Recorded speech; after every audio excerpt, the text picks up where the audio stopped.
초기 투자자들이 어떻게 보면 창업자들에 대한 이런 임팩트를 극대화하기에 아니면 또 차별성을 극대화하기에 매우 좋은 제도이기 때문에 이 제도를 국내에서도 많이 도입을 하는데요. 국내에는 또 그럼 우리가 알만한 사례들이 있느냐라고 봤을 때 우리가 너무 잘 알만한 회사가 있습니다. 삼성 SDS에서 사내벤처로 시작해서 한국의 구지의 회사가 된 회사가 있는데요. 그 인터넷 모바일 시장에 이제 공룡으로 등장한 이 사내 창업 제도의 대표적인 예시입니다.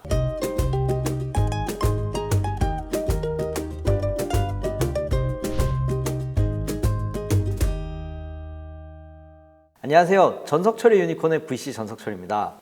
지난 시간 그 클라이너 퍼킨스의 제넨텍 투자 사례에 대해서 말씀드리면서 등장했던 개념이 있는데 EIR이라고 해서 사내 기업가 또는 사내 창업가라는 개념이 등장을 하는데요. 그 개념은 어떤 것이고 우리나라에는 또 어떤 사례가 좀 있을까에 대해서 간단히 얘기해보면 재밌을 것 같아서 말씀을 드리게 되었습니다. VC가 초기 회사에 투자를 하고 회사에 따라서 여러 부분에서 의견을 개진하거나 아니면 직접적으로 도움을 줄 수 있는 분야들 영업이라든지 아니면 사람 채용이라든지 아니면 전략적으로 의사결정하는 거에 있어서 여러 도움을 주거나 전문가를 소개시켜 주거나 그런 여러 가지 행동들을 하는데요. EIR 같은 경우는 보다 더 어떻게 보면 굉장히 그런 소통과 행동을 하기가 매우 좋은 구조죠. 자기 회사에 같이 소속돼 있어서 실제로 물리적인 공간에 같이 있으시다 보니까 항시적으로 커뮤니케이션을 할 수 있고 도전적인 분야에서 이제 창업을 좀 더 독려하기에도 매우 좋은 구조다 라고 할 수 있겠습니다. 특히 이렇게 내용을 보시면 초기 투자자들이 어떻게 보면 창업자들에 대한 이런 임팩트를 극대화하기에 아니면 또 차별성을 극대화하기에 매우 좋은 제도이기 때문에 이 제도를 국내에서도 많이 도입을 하는데요.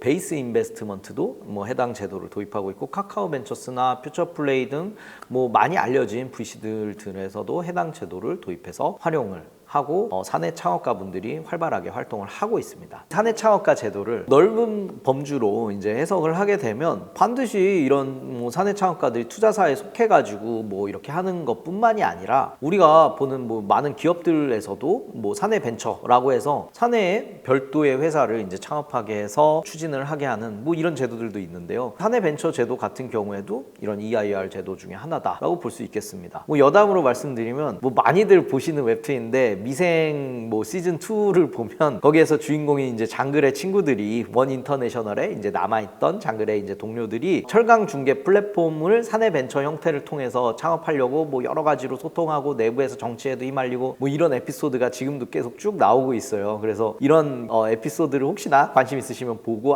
사내 벤처라는 거 이런 거구나 라고 생각하시면 보다 더 이해하기에 좋다라고 말씀을 드릴 수 있겠습니다.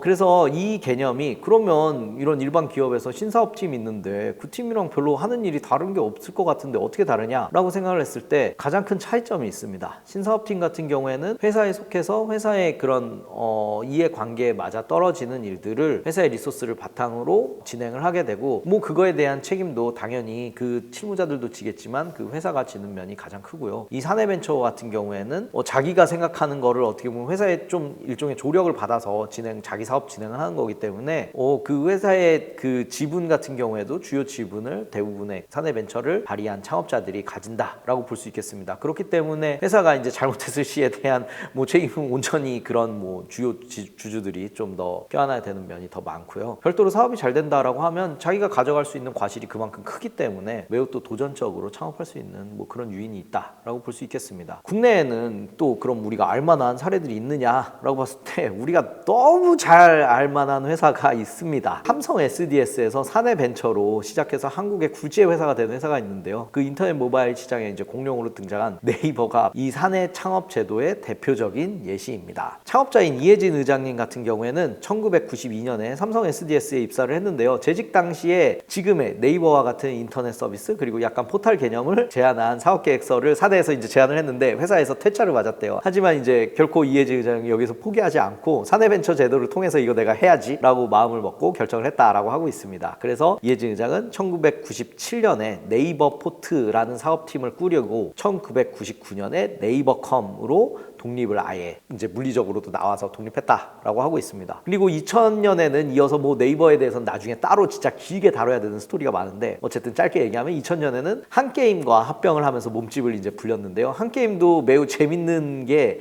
한게임도 같은 그 삼성 SDS 출신의 창업자가 이제 만들었는데요. 김범수 현 카카오 의장이 창업했던 회사다라고 할 수 있겠습니다. 그래서 어떻게 보면 지금 국내 인터넷 모바일의 굴지의 대기업 두 회사의 창업자분들이 처음에 같이 이제 인수합병 돼가지고 같이 일을 했었다. 라는 게 또 흥미있는 사례인 것 같습니다. 또 연쇄적인 이런 사내 창업으로도 재밌는 사례가 있는데요. 1996년도에 탄생한 최초의 인터넷 쇼핑몰인 인터파크 같은 경우에도 당시에는 LG 데이콤, 지금 현재는 LG U+죠. 그 회사에서 육성한 사내 벤처였습니다. 이기영 인터파크 창업자 같은 경우에는 LG 데이콤에 이제 재직을 하면서 1995년도에 이 사내 벤처 프로그램을 통해서 인터넷 쇼핑몰을 이제 제안을 했었고 그렇게 만들어진 자신의 아이디어를 토대로 만들어진 게 이제 인터파크입니다. 그래서 이후에 뭐 원래는 데이콤 인터파크로 이렇게 만들어졌는데 이후에 사명에서 이제 데이콤 떼내고 인터파크로 독자적인 행보를 했다라고 하고 있습니다. 인터파크 같은 경우에는 정말 또 의미가 있고 여기서도 굉장히 재밌는 흥미로운 사례 중에 하나인 게 이 인터파크에서 또 사내벤처로 다른 굴지의 회사가 또 뛰어나와서 만들어졌어요. 그래서 자신도 그 사내벤처를 통해서 만들어졌는데 여기에서 또 다른 동력으로 사내벤처를 또 이제 독립시켰다는 게 매우 흥미롭습니다. 그 회사 같은 경우에는 G마켓인데요. G마켓 같은 경우에는 인터파크에서 이제 별도로 이제 오픈마켓이라는 개념으로 이제 인터넷 쇼핑몰을 좀 운영해보고 싶다라는 아이디어를 가진 구영배 창업자가 해당 그 개념을 만들어서 사내벤처를 이제 분리시키고 정말 크게 유행을 해서 다 아시다시피 나스닥에까지 한때 상장을 했었습니다. 그 이후에는 이베이의 회사를 이제 매각을 하게 되었고 구영배 창업자 같은 경우에는 현재는 이베이 나와서 Q10이라는 또 우리가 다 익숙히 아는 또 글로벌 그런 크로스보더 쇼핑몰, 인터넷 쇼핑몰을 만들어서 활발하게 또 운영을 하고 있습니다. 그래서 이런 EIR 사내 창업가, 사내 기업가 제도가 언뜻 들으면 매우 생소한 것 같지만 우리가 접하는 주요 기업들도 해당 개념을 통해서 이제 만들어졌다라고 하는 매우 흥미로운 사례가 있어서 여러분께 말씀을 드리고 싶었습니다. 이상으로 제가 준비한 콘텐츠는 여기에서 마치도록 하겠습니다. 감사합니다.